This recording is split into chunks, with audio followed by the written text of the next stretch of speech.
Halo,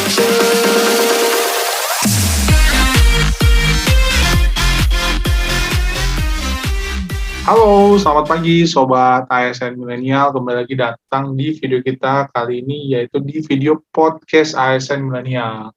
Dan tema pembahasan kita kali ini adalah kita akan membahas terkait dengan oknum ASN di lingkungan Kemenhub yang melakukan pungli. Nah, apa sih kaitannya pungli ini? Dan apa hal yang kita bahas nanti? Nah, teman-teman, yang kita mau bahas kali ini adalah keterkaitan antara kasus pungli yang beberapa kali sempat terjadi di lingkungan Kementerian Perhubungan dan tentunya sangat tidak mengenakan ya beritanya, tapi memang itu sudah kejadiannya, dan keterkaitannya dengan core value yang terbaru yang dicetuskan oleh Bapak Presiden Republik Indonesia, yaitu sebagai pegawai ASN yang berakhlak. Nah, apa aja tuh yang terkait yang termasuk dalam berakhlak, dan juga nanti kaitannya dengan kasus ini seperti apa, dan implementasi yang baik seperti apa, kita akan bahas langsung dengan narasumber-narasumber yang tentunya sudah sangat kompeten di bidangnya. Nah, yang pertama kita akan bahas tentang kasus pungutan liar ini, di mana di salah satu wilayah ada pungutan liar untuk kegiatan parkir, yang mana bukan merupakan tupoksi tapi tetap dikenakan biaya, dan ini sangat-sangat jauh dari tupoksi kerja yang seharusnya. Dan kaitannya apa sih dengan core value ASN ini? Yaitu kita langsung saja masuk ke narasumber pertama kita, yaitu Ibu Furi, yang akan membahas tentang orientasi pelayanan sebagai core value seorang ASN. Nah, bagaimana tanggapan Bu Furi dengan kasus yang ada dan kaitannya dengan sifat-sifat seorang ASN yang harus berorientasi pelayanan? Monggo, Bu. Silakan.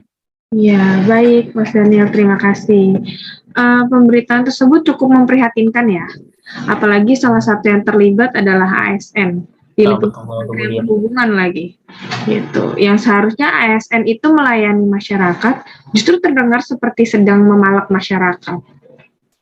Tindakan semacam itu tentunya tidak akan pernah terjadi apabila masing-masing individu dari ASN itu memiliki nilai integritas yang tinggi. Nah, apa itu integritas? Yaitu bertindak secara konsisten antara antara apa yang dikatakan dengan tingkah lakunya sesuai dengan nilai-nilai yang dianut. Nilai-nilai yang berasal dari kode etik tempat ia bekerja, nilai-nilai di masyarakat, ataupun nilai moral pribadinya. Nah, lalu bagaimana nih cara kita menjadi orang yang berintegritas gitu? Nah, diantaranya satunya perkataan dan perbuatan kita. Jadi harus sesuai apa yang kita ucapkan dengan apa yang kita perbuat. Kemudian sikap dan tindakan perilaku kita harus sesuai juga dengan norma, moral, dan etika yang berlaku. Kemudian kita tidak tergoda untuk melakukan penyelewengan wewenang yang dimiliki. Biasanya karena punya jabatan tertentu jadi agak semena-mena nih gitu. Nah, itu tidak boleh gitu. Kemudian kita juga sebagai ASN harus menjadi panutan bagi orang lain.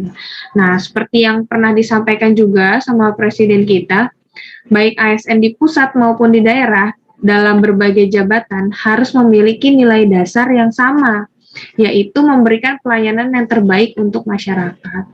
Nah, hal ini juga sesuai atau sejalan dengan employer branding ASN, yaitu bangga melayani bangsa.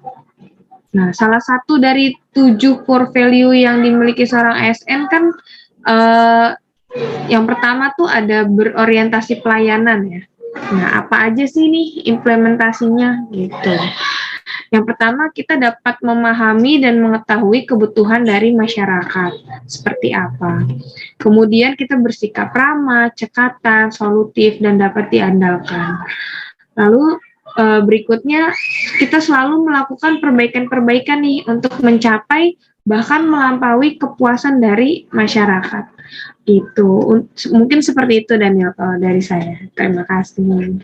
Oke, terima kasih banyak Bu Furi, ini insight yang sangat baru dan sangat baik ya untuk kita semua selaku teman-teman ASN, dan semoga kita bisa mempraktekannya, karena tentunya yang jadi muka kita nih, yang jadi wajahnya seorang ASN adalah ya sebagai seorang ASN harus memberikan pelayanan yang terbaik khususnya bagi masyarakat, apalagi teman-teman yang berkecimpung langsung berhadapan langsung dengan masyarakat.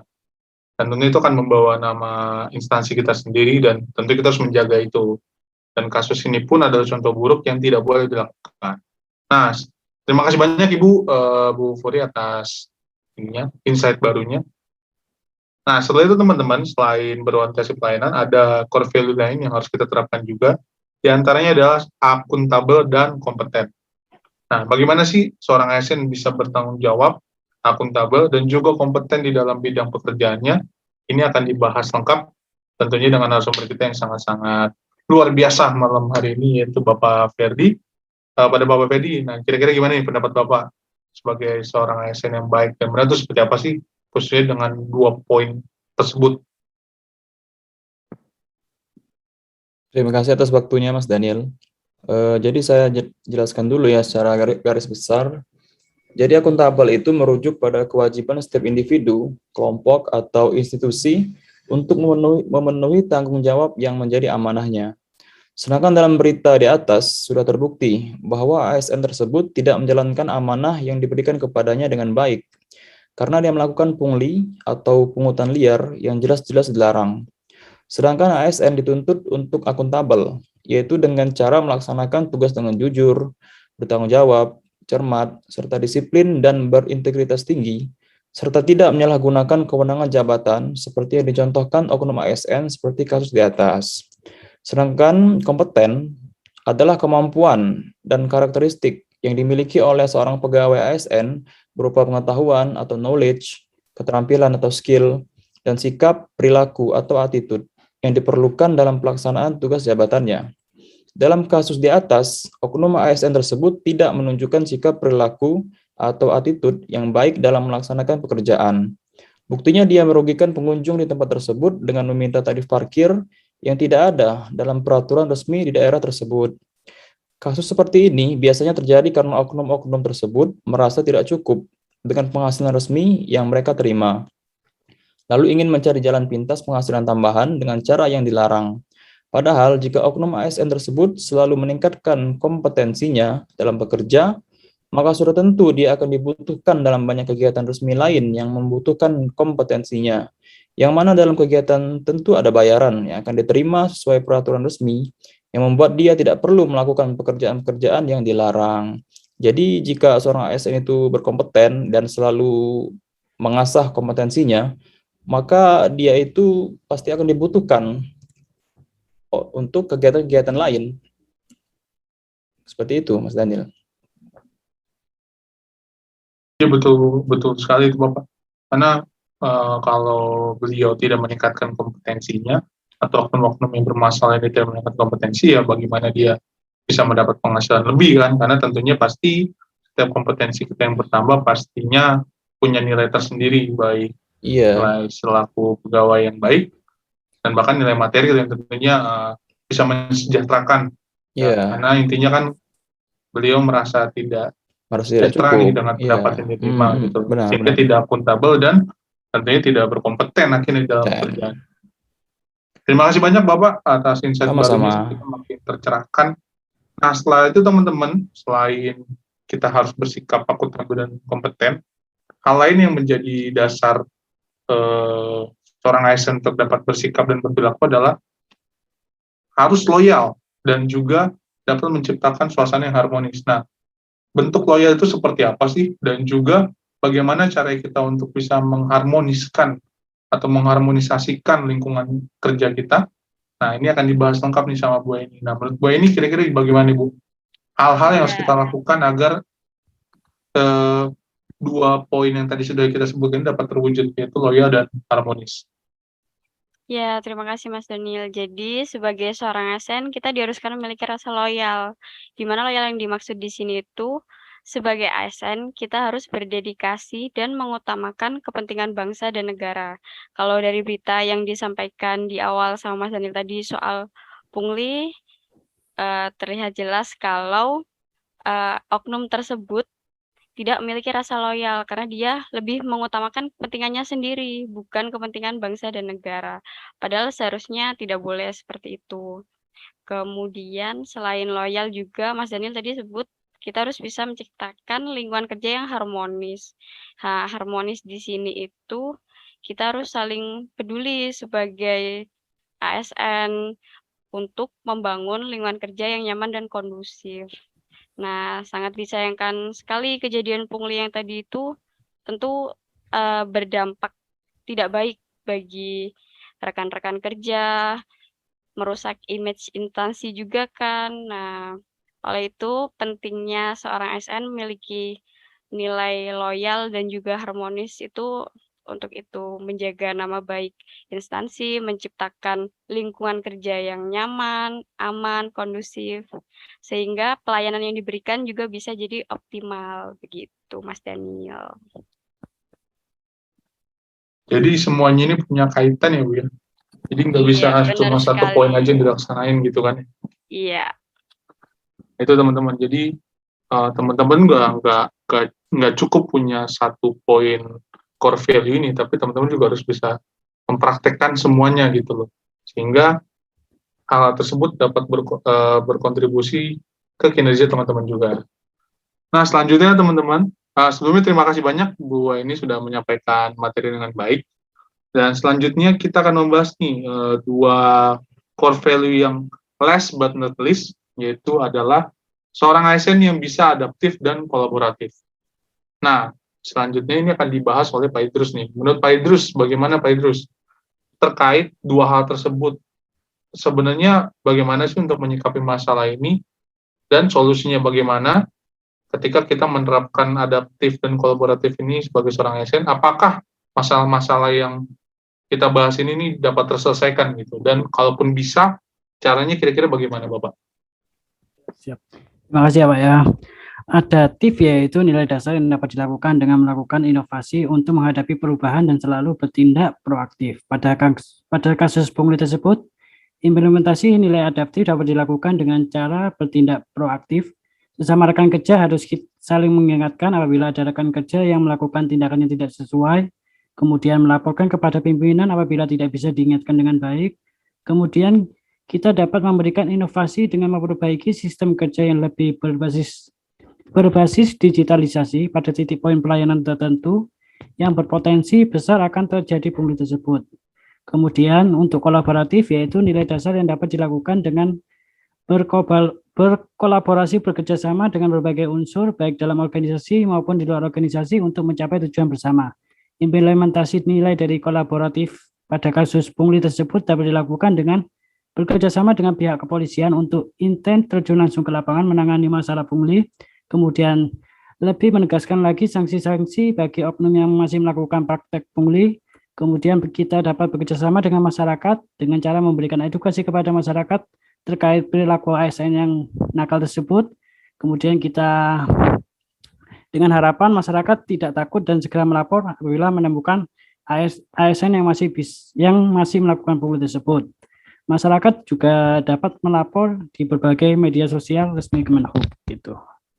Oke, Bapak, terima kasih banyak. Nah, tapi menurut Bapak Idrus nih kira-kira kita perlu nggak sih Pak berkolaborasi dengan instansi-instansi terkait dan kira-kira bagaimana cara kita nih sebagai seorang ASN, khususnya ASN milenial nih, untuk dapat membangun hubungan yang baik dengan instansi lain, yang mana kita dalam hal ini kita mengejar sifat dasar dan atau core value dari seorang ASN yaitu harus berkolaborasi aktif sehingga nanti bisa bersinergi dengan instansi lain. Kira-kira bagaimana Bapak? Dan kan di contoh kasus ini nih kita sudah berkolaborasi dengan pihak polisi. Nah, apakah ini hal yang baik Bapak untuk dapat dilaksanakan sebagai seorang ASN gitu? Menurut pendapat Bapak bagaimana? Ya, memang diperlukan sekali untuk menangani masalah pungli tersebut kan karena sering terjadi pungli-pungli itu oleh karena itu kita perlu bantuan lah dari pihak lain untuk mengatasi masalah tersebut, Pak. Jadi memang kita sadari kita nggak bisa bekerja sendiri ya Pak ya, jadi memang kita harus butuh bantuan dari pihak lain dalam hal ini yaitu instansi atau stakeholder terkait guna meningkatkan kinerja kita sebagai seorang ASN yang nantinya pastinya akan berdampak baik, nggak cuma ke pribadi kita, tapi juga ke instansi dan juga bangsa dan negara. Terima kasih banyak Pak Idrus atas insight barunya nih. Oke teman-teman, jadi itu yang sudah kita bahas, bahwa kasus oknum-oknum ASN yang sering kita bahas ini kan di lingkungan Kemenhub ya. Tentunya ini sangat berdampak buruk ya apabila melakukan hal-hal yang tidak sesuai dengan core value sebagai seorang ASN. Ya contohnya dengan melakukan pungli ataupun hal-hal lain yang tidak sesuai dengan peraturan yang ada. Jadi untuk teman-teman, diharapkan setelah menonton video ini, teman-teman punya insight baru nih, untuk bagaimana sih seorang ASN itu bertindak sesuai dengan core value yang sudah kita inisiasikan gitu loh. Dan tentunya semoga dari video ini juga jangan teman-teman yang cuma nonton doang nih, tapi teman-teman juga harus menjadi pelaku di lingkungan kerja teman-teman masing-masing, dimanapun teman-teman berada. Sehingga hal-hal miring seperti ini tuh sudah kita minimalisir atau bahkan tidak boleh terjadi lagi, agar menjaga integritas kita sebagai seorang ASN. Begitu teman-teman. Jadi di video ini juga jangan teman-teman nonton, tapi ternyata nanti teman-teman pelakunya juga. Nanti malah bahaya dong, udah nonton video ini tapi malah masih ngelakuin, kan berarti kebangetan dong, gitu dong. Nah, jangan sampai kayak gitu ya teman-teman ASN milenial ya. Oke, mungkin sekian yang dapat kita sampaikan, semoga bermanfaat untuk teman-teman semua. Jangan lupa juga untuk nonton video kita yang selanjutnya, karena kita akan bahas hal-hal yang menarik lagi terkait dengan kegiatan-kegiatan sebagai seorang ASN milenial. Untuk Bapak Ibu, Pak Bu Furi, Pak Ferdi, Bu Aini, dan Pak Idrus, terima kasih banyak atas waktunya. Semoga di lain kesempatan kita bisa ketemu lagi ya. Boleh tepuk tangan dulu untuk kita semua. Thank you so much semuanya sudah hadir di acara kali ini. Dan mohon maaf sebelumnya apabila ada salah-salah kata, baik dari saya pribadi dan juga Bapak Ibu narasumber, kepada teman-teman yang menonton, apabila ada yang berkenan, mohon dimaklumi dan mohon dimaafkan. Oke, sekian acara yang dapat kita sampaikan. Wabillahi taufiq wa hidayah. Wassalamualaikum warahmatullahi wabarakatuh. Shalom, Om Santi Santi Om.